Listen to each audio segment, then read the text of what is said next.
Well, hello, everybody. I'm pleased to have this opportunity to contribute something to World Logic Day. And since it's an international sort of event, I thought I would begin with a question. What inventions making great contributions to civilization have come from New Zealand? Well, I decided to ask the internet this question. And I learned that sitting out there are numerous lists of inventions that people have put on the web, and they cover all sorts of things from bungee jumping to the recipe for pavlova dessert, but none of them mention what I think is genuinely a great invention, and that is tense logic. So tense logic was started by Arthur Prior in the 1950s when he was at the philosophy department at Canterbury University in the city of Christchurch in New Zealand. He wrote about it in his little book, Time and Modality. He called it tense logic with a hyphen, as I've written it there. But nowadays, it's more commonly known as temporal logic. I guess that's a recognition that there's more to the study of time than tense. His basic idea was to take the syntax of propositional logic or predicate logic and add some new modalities to it. 4 of them. F, P, G, and H, he called them. F for future, P for past. They're all unary connectives, and I've given the interpretations of them here. F of phi means it will be true that phi at some point in the future. P phi, it has at some point in the past been phi. G is the negation dual of F, so G means not F not. G phi says henceforth phi, it will always be at all future times phi. And H of phi is the dual of P phi. Hitherto phi, it's always been phi. So I'll use that notation, and I'll also be using this box phi as an abbreviation for this combination of formulas. If you think of time as a linear series of points, then this says this is the universal modality at all times phi, at all past, present, and future times. So to develop a formal semantics for that, we use the notion of a time flow. Same thing as a Kripke frame, if you like. It's just a set T of entities which we think of as moments of time, and the binary relation signified by this less than symbol here, and it's to be thought of as the temporal ordering, the later than relation, if you like. So it has an inverse, and we use the greater than symbol for it. So we say that S is later than T if and only if T is earlier than S. And then we have the idea of a model on a flow like that, and it's just a gadget that assigns a truth value to every formula at every time in T. It's allowed to be completely arbitrary in its assignment to truth values to propositional variables. It treats the Boolean connectives according to the usual truth tables, and it treats Prior's modalities in that way. F phi is true at time t in model M, which is what this notation here means, precisely when phi is true at some later time t. G phi is true at t if phi is true at all later times S. Similarly for P and H. So that's the basic semantics. What can we do with it? Well, we could take a particular time flow, and I'll be talking about linear time. So we might be interested in modeling time by the real numbers, or by the rational numbers, or by the integers. And for each of those possibilities for T, we could ask, what is the logic? what formulas are valid. Valid on a time flow, meaning true at every point in every model on the flow. So here are some formulas or formula schemes that will form axioms in what I'll be talking about. All tautologies are valid in any time flow whatsoever. Any formula that looks like that is valid, true at every time, in every model, on every flow. A formula that looks like this is also valid. This says phi implies that it'll always be that it has been phi. And that's valid because we interpret the P using the relation here, which is the inverse of the less than relation interpreting the G. That formula has a mirror image, which the mirror image of a formula is got by replacing G by H and H by G, interchanging G and H and interchanging P and F. So the mirror image of this would say that if phi, then HF phi. It has always been that it will be phi, and that's also valid. Transitivity ensures the validity of this well-known scheme. This one here is for the linear future condition. If a time flow has linear future, which means that if S is earlier than T and U, and T and U are distinct, then one of T is less than the other U. One of T and U are less than the other. This formula here is for endless time. If there's no last moment, if for every moment there is a later moment, this formula will be valid. And this last one here is valid whenever you have a dense ordering. Dense means that if S is earlier than T, then there's something between them. There's something that is later than S and earlier than T. For instance, the rational numbers are dense as a linear ordering, and so are the reals. Then we have the usual inference rules, modus ponens, and temporal generalization. And we can begin to play around with axiom systems. And that brings us to the work of Robert Ball. That photograph is a photo of Robert from his undergraduate days at Canterbury. He was a mathematics student there in the 1950s. He took Prior's logic course from the philosophy program. At one point in the course, Prior gave out a couple of problems, which he suggested as optional homework, without revealing to the class that these were open questions that some research colleague of Prior had sent him. And Prior himself hadn't been able to solve those problems. But Robert came back next week with solutions for them both. And that was the beginning of a very productive relationship that they had. A couple of years after that, Prior left New Zealand, excuse me, and moved to England to take up a chair in philosophy at Manchester. And Robert followed him there and enrolled as a mathematics student, which enabled him to continue to work with Prior. And over the next decade and longer, he did some really spectacular and very innovative work. He proved the famous result that, or famous at least to modal logicians, that every normal extension of S 4.3 has the finite model property. There'd never been a theorem, anything like that, even contemplated by anybody in modal logic prior to his work there.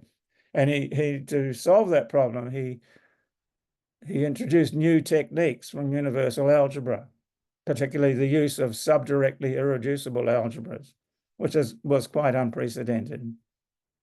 Then later on, in this paper that I mentioned here in the Journal of Symbolic Logic for 68, he solved the problem of axiomatizing the main time flows over integer time, rational time, and real time. So here's one of his results. The axioms that I mentioned on the previous page, together with their mirror images and the inference rules I mentioned, give a complete recursive axiomatization of the propositional logic of the rational time flow, where T is the set of rational numbers. And then to get the corresponding result for real time, you just have to add this one axiom here. This is a formula or formula scheme that captures the Dedekind completeness of the real numbers. The fact that every set of reals with an upper bound has a least upper bound.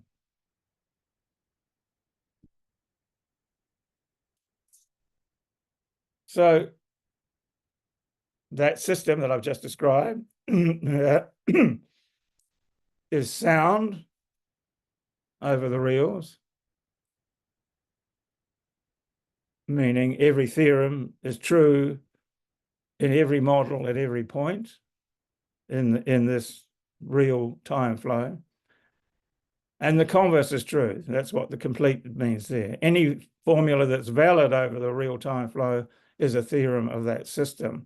Recursive axiomatization, what does that mean? Well, a set of formulas is recursively axiomatizable if it's the set of all theorems of a deductive system that has a recursive set of axioms and a recursive set of proofs, which this logic certainly does have. I've just given you the axiomatization of it explicitly. Invoking Church's thesis, you could say the same thing is the same thing is that it has a decidable set of axioms and a decidable set of proofs. It's decidable whether a finite sequence of formulas is a proof sequence or not. And the significant thing about a recursively axiomatizable logic is that its set of theorems is recursively enumerable. By enumerating all the finite proof sequences and going through them in turn and testing each of them to see whether or not it's a proof sequence, you can effectively generate an enumeration of all the theorems. So the set of theorems is computably enumerable. So that's all very nice for propositional logic over real time. What about for first order logic? Well, nothing like that is possible. There's this result of Dana Scott from the mid-60s, which says that the set of all first order formulas and temporal logic that are valid in all models over the real time flow is not recursively axiomatizable at all. There's no recursive axiomatization. Scott never published his work himself. There was a write-up of this result by Hans Kamp in a manuscript, which is also not actually officially published, but was widely circulated. I've seen reference to the statement that Per Lindström also proved this result in the 60s, but I've not seen any details of that at all. The result, in any case, is now widely available in other publications. For instance, the book Temporal Logic, Volume 1 by Gabay, Hodkinson, and Reynolds has a very detailed discussion of it.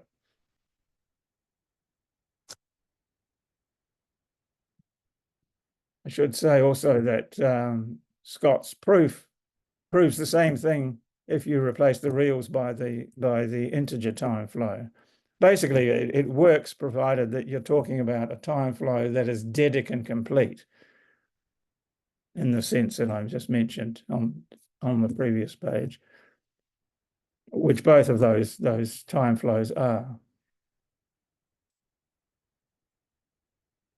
The way the proof works is that it encodes first order arithmetic into first order temporal logic and uses the Gödel incompleteness. Well, actually, the fact that the set of truths of arithmetic are not is not recursively enumerable. And if the temporal logic over the reals, the first order temporal logic over the reals, was recursively axiomatizable, it would have a recursive enumeration, which would allow you to, by this encoding, recursively enumerate the set of true statements of arithmetic, which is not possible. So I talked about standard models or models over the real time flow, but I didn't tell you what a model was. These are the sort of things that you should think of in relation to Scott's results. So a model looks like a time flow together with a set U, which is a universe of individuals, and this gadget here is an interpretation of the signature of the language that you're using. Signature being a set of constants, function symbols, and predicate symbols. So this gadget interprets any constant C as an element of the universe, interprets any function symbol, n-ary function symbol F as an n-ary function on the universe, and interprets any n-ary predicate symbol P as a function from n tuples to subsets of T, assigning to any n tuple intuitively the set of times at which that n tuple satisfies the predicate P. Or equivalently, you could think of this as a function from times to sets of n tuples, associating each time with the set of n tuples satisfied by P at that time. So that's the standard model. And you have a standard sort of satisfaction relation for such a model. To describe this, I've confined myself to talking about satisfaction of sentences, so I don't have to worry about free variables and variable assignments. So an atomic sentence would look like that.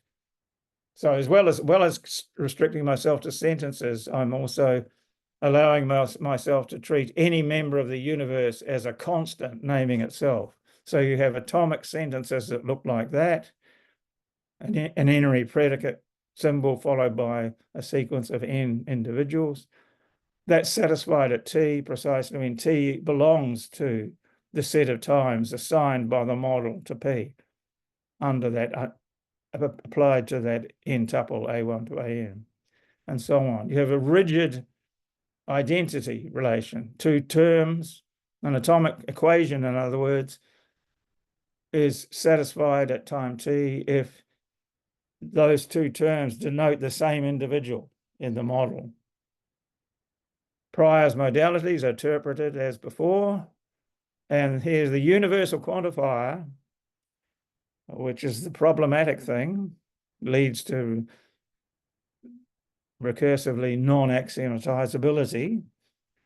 The universal quantifier is interpreted in the standard way that for all x phi is true at T if every sentence of this form is true at T. That's a sentence you get from phi by replacing its free variable occurrences of x by the constant A. So that's just what I'll refer to as the standard semantics for the universal quantifier. So those are the models that lead you to this unaxiomatizability result. Now here I'm sketching a proof system, which I'm calling LR. Just take your favorite axiomatization of first order logic with identity and add Boole's propositional axioms for real time. So Boole's axioms together with some standard axiomatization of first order logic. I won't go through all the details. And one other thing you should take is this axiom for rigid identity, that if T equals sigma, then at all times it's true that T equals sigma. So that's a very well-defined, recursively axiomatized by definition, almost temporal axiom system, combining the known axiomatization of propositional logic over the reals with standard machinery for first order logic with identity. What do we know about it? It's sound. Every theorem of that system is valid in all standard models over the real time flow, but we also know, because of Scott's theorem, that it's not complete. It's recursively axiomatized by the way it's defined.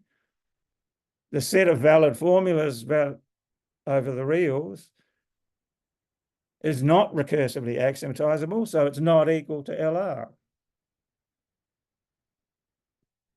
What can we do about that? Can we do anything? Does this simply defined axiom system have any kind of model theoretic interpretation? Is there a notion of validity different to the standard semantics with respect to which it's complete? Well, that's really the point of the talk, to show you what a semantics would look like for that system.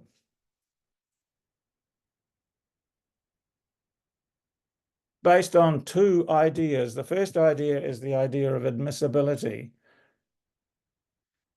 This comes from modal logic, where it's been used very extensively for a long time. In modal logic, you think of a proposition as being identified with the set of worlds in which it's true. But should we allow an arbitrary set of worlds to count as a proposition or not? And correspondingly, in the temporal situation, should an arbitrary set of times count as a proposition or be identified with a proposition? If you think of a proposition as being identified here with the set of moments of time at which it's true, we're not going to allow arbitrary sets of times to count. Some sets of times will be admissible as propositions and some won't. So to deal with this, we introduce general model structures. We add something which I've written in red here, called it prop, to our models. Prop is a collection of subsets of T, the set of times. And you think of it as a collection of admissible propositions or just admissible sets.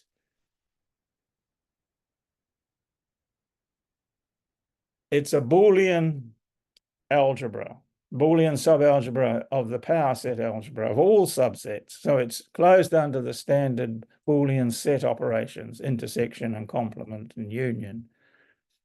But it's also closed under these operators, which I've symbolized here and here. If X corresponds to a proposition phi, then this set corresponds to G phi. It's the set of times at which G phi is true. And if X is the set of times at which phi is true, then this set is the set of times at which H phi is true. So we're going to require prop to be closed under those two operations as well as the Boolean operations. And what we're going to further require is that in any model, prop contains all the truth sets of all the formulas, or all the sentences in case of first order logic. This is what I'm calling the truth set of phi in a model. It's the set of times at which phi is true in that model. So that what I've just sketched there is the admissible semantics for propositional logic. And it works very well. It's very well known. The question for us here is, how do we extend this to model the universal quantifier? Interpret the quantifier in a way that makes the truth set of a sentence for all x phi always be admissible. Admissible just means belongs to this given collection prop. And the answer is, and so this is the second main point. The first point is the idea of admissibility. The second main point is that we interpret the universal quantifier as a greatest lower bound in the lattice prop, or the partially ordered set prop, if you like. Prop is a collection of sets. It's partially ordered by set inclusion. we're going to interpret the universal quanta of higher as some kind of greatest lower bound in that partially ordered set. So coming back to the standard semantics, I've just rewritten there the clause that I had before. You can express it more theoretically in this way. So this semantic clause there says the same thing as this equation, that the truth set of for all x phi is the intersection, that's that big cap there, intersection of this collection of truth sets, the truth sets of all the instantiations of phi, instantiations of the free variable x in phi by constants from the universe. That's the standard semantics. We're going to change that and replace this intersection symbol by something else.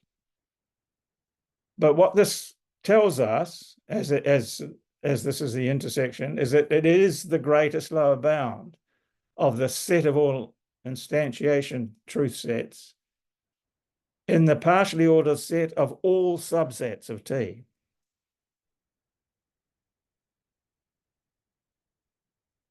For admissible semantics, what we're going to do instead is make the truth set of for all x phi to be the greatest admissible lower bound of that collection in the partially ordered set of admissible propositions.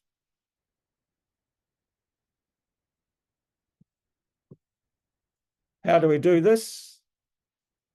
Sorry, I'm doing two things at once here.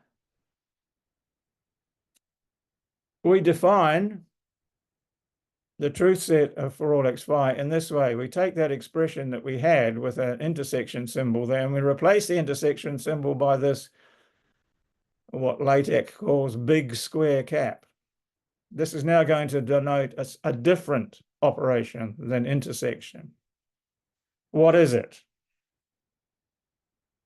Well, it's a meet or greatest lower bound operation. And here's how it's defined. Take Z here to be any collection of subsets of T. Define big square cap of Z to be this: the union of all members of prop that are included in the intersection of Z. So we can form the intersection of Z, and then we can contemplate all the subsets of the intersection of Z that are admissible, that belong to prop. And we take the union of all of them. So this thing is a union of a whole bunch of subsets of the intersection. So it is itself a subset of the intersection. And importantly, it's always defined, no matter what Z is. There's its definition. It's just pure set theory. It always exists, and it always is a subset of the intersection of Z. It may belong to prop, or it may not. If it does, if it's admissible, then it is what we want. It's the greatest admissible lower bound of Z. It's equal to the intersection of Z if and only if the intersection of Z is admissible, is a member of prop. So that's how we define this thing. There it is. That's its definition. And in a model that we form using this operation, we're going to require that for any sentence psi, the truth set of M belongs to prop, is admissible. So going back to the beginning of that, here's how you define the set of times at which for all x phi is true. It's this thing where the big square cap is defined in this way. And it leads to this way of unraveling what the semantics looks like at a point-by-point level. For all x phi is true at time t, precisely when this condition holds. There exists an admissible proposition, in other words, a member x of prop that contains t and is itself included in every one of those instantiations. So to sort of say that more informally, for all x phi is true at t if and only if some admissible proposition, namely this x, is true at t, t belongs to x, and implies that phi holds of every individual. The standard semantics is just that phi holds of every individual. This is requiring something a bit stronger, namely that there's an admissible proposition which is itself true at t and implies that phi holds of every individual. In particular, it may not be sufficient that phi holds of every individual. That's a necessary condition for this to hold, but it may not be sufficient. So this may look very strange, but there's a long history here of interpretation of the universal quantifier as a greatest lower bound in a lattice. And at the same time, the interpretation of the existential quantifier as a least upper bound. I've written down the names there of a few people who worked on this idea, going all the way back to Peirce. Peirce talked about a universally quantified statement as being like an infinite conjunction, or an infinite product, actually, he called it, or thought of it as, and as an existential quantifier is like an infinite disjunction or an infinite sum. Coming into the 20th century, in 1948, you had a paper by Mostovsky in the JSL in which he interpreted universal quantifier and the existential quantifier as greatest lower bounds and least upper bounds in a Heiting algebra. And what he was using this for was to develop a technique for showing that certain formulas were not theorems of first-order intuitionistic logic. He constructed counterexamples in Heiting algebras with this interpretation of the quantifiers. He raised the question of whether this interpretation he'd produced would actually provide a complete semantics for intuitionistic, first-order intuitionistic logic. Well, that problem was solved by his student in her PhD. This is Rashova. She gave a completeness theorem for first-order intuitionistic logic using Mostovsky's interpretation. And then later, she and Sikorsky did their very famous algebraic completeness proof for classical Boolean first-order logic, which involved them developing their famous Rashova-Sikorsky lemma about the existence of ultrafilters in Boolean algebras, preserving countably many joins and meets. Then you have Tarski and his collaborators, Henk and Monk, Andrejka, Nemety, and other people in the whole development of cylindric algebras, which is all about Boolean algebras with operators like quantifiers, interpreted as joins and meets, or greatest lower bounds, least upper bounds. And parallel to that is Helmos's theory of polyadic algebras.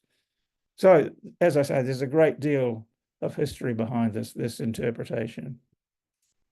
And what I've done here really is just combine it with general semantics for modal logic and interpreted it in temporal logic.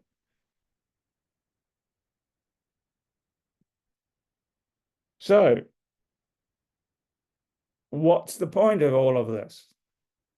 Why do we introduce this funny big square cap operation? Well, it produces a semantics for that system I defined as LR, proof theoretically. The result is that for a countable language, well, I should say countable signature, any first-order temporal formula is valid in all admissible models over the real time flow, if and only if it's a theorem of this logic LR. in fact, more strongly, I mean, that's a statement of completeness, soundness and completeness of LR with respect to admissible models over the reals. But more strongly, you have strong completeness. Any consistent set of formulas is satisfiable in some admissible model over the reals.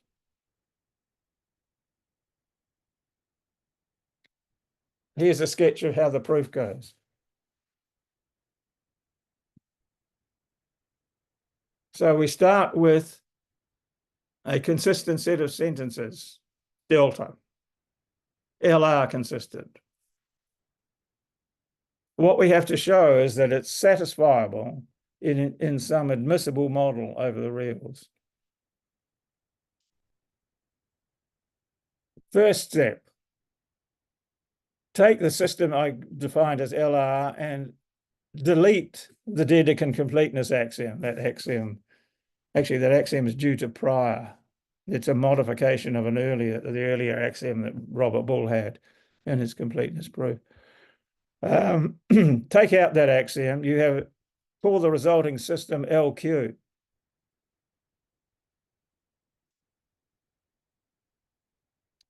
Well, delta is LR consistent and LQ is a weaker system, a sublogic of LR, so delta is still consistent in the weaker logic. And this LQ is actually, it has a standard completeness proof. So it's not subject to the Scott phenomenon of recursive non-axiomatizability.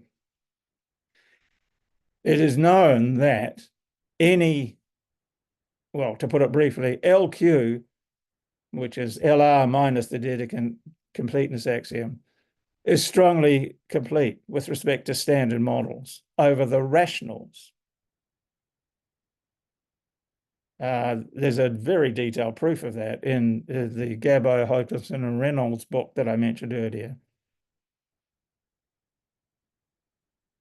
So since this delta we're interested in is LQ consistent, it's satisfiable in a standard model over the rationals.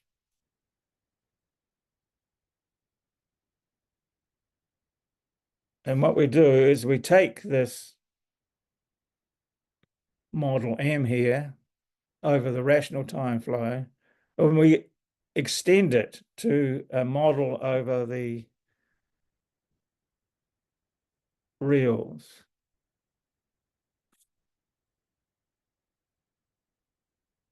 That's the M dash here. So we take this model, we replace Q by R, we keep U the same, and we introduce a prop and an interpretation M star, adapting the interpretation of M over Q. And this M star is going to be a model that satisfies the delta we started with. And the way we do that is we associate with every real number a set of sentences which is going to turn out to be the set of sentences true at that real number in this model that we're building. If the real number is rational, then we just define delta R as the set of all sentences that are true at R in the model M that we're given from the completeness result for LQ. If the real number we're interested in is irrational, it's not in Q, then we do this. We let delta R be a maximally LR consistent set containing every sentence that is true in M, the model M that we have, throughout some rational interval around R. So we take all the sentences that are true in the model M throughout some rational interval around R. In other words, all those sentences for which there exists an interval around R such that this sentence is true at every rational number within that interval in the model M.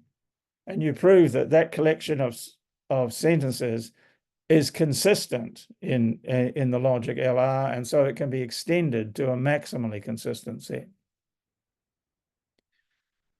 Okay, so having done this, well, there's quite a bit of work in proving that you can do that, but having done it, we now have associated with every real number some set delta R of sentences. Now we define, I'll call this the R value of phi, where phi is a sentence. The R value of phi is the set of all real numbers that index a set delta R that contains phi. So you associate with phi all the delta R's that phi belongs to, and then take the R's, indexing them. So that's a set of real numbers associated with phi. And you do that for every sentence. And you take all of these sets of reals and you call that prop. That's the prop. And then to define our model M star, we have to say what its interpretation is on constants, function symbols, and predicate symbols. Well, it already interprets constants and function symbols in M, and we keep that. But for the predicate symbols, we do the following. If we take a predicate letter P here, we define the interpretation of P under M star applied to an n tuple A1 to AN is the R value of the corresponding sentence that you get by putting P in front of the list A1 to AN. And that's the whole model defined at that point. What you then do is prove this, and that's really the heart of the proof. It turns out that now that we've given an R value to every sentence, the R value given to for all x phi is the big square cap of all the instantiations of phi, where big square cap is defined out of prop in the way I described earlier. So that tells you that this big square cap really interprets the universal quantifier appropriately. And then we show that the truth in this new model, M star, the truth set of phi is just this R value of phi that I defined up there. In other words, a sentence is true at the real number R in this model M star, if and only if phi belongs to delta R.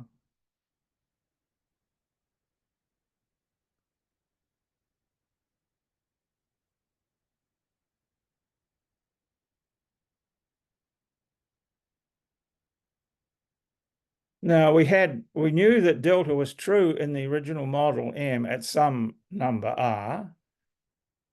We can now apply this result to conclude that at the same number, delta is true or satisfied at M in the new model M star.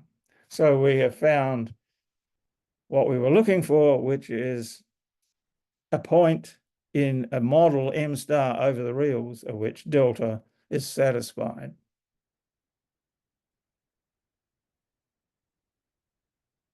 QED. That's the strong completeness. That's how it goes.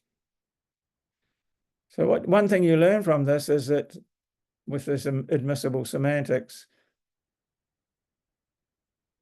the axioms and rules for first order quantifiers are not strong enough to force the interpretation of the universal quantifier to be an intersection. You could say that this big square cap operation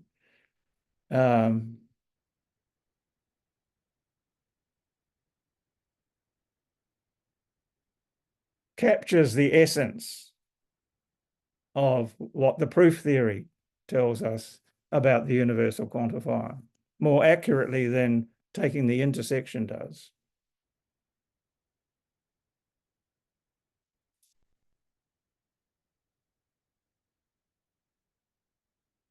Okay, well, that's more or less what I wanted to say. That's an introduction to this theorem, this completeness theorem. In conclusion, I'd like to make some acknowledgements. I want to acknowledge Ian Hodkinson, long-standing co-author of mine, for some very helpful suggestions about developing this material and presenting it. And I also want to acknowledge Ed Mayers, also a long-standing co-author and good friend, and the person who's really to blame for starting this whole business of admissible semantics for quantifiers. Originally, we worked together on that for relevant logic. And now here it is doing something for classical temporal logic. And so I'll finish with a couple of references. So the title of this talk is the same as the title of a paper I've written, writing out all of this in great detail. And that appeared in the Review of Symbolic Logic a few months ago. It's available on the journal website, and it's open access, so anyone can download a copy if they're interested. Secondly, there's my book, Quantifiers, Propositions, and Identity, which is about this whole subject of admissible semantics, and explains in the context of modal logic how it all works, not just for what's called constant domain models that I've been talking about here, but also for systems of quantified modal logic that don't have the Barkin formulas, that have varying domain models. So if you're interested in finding out a bit more about admissible semantics, that's one place you could do so. And so on that note of shameless self-promotion, I think it's time for me to stop. So thanks for watching.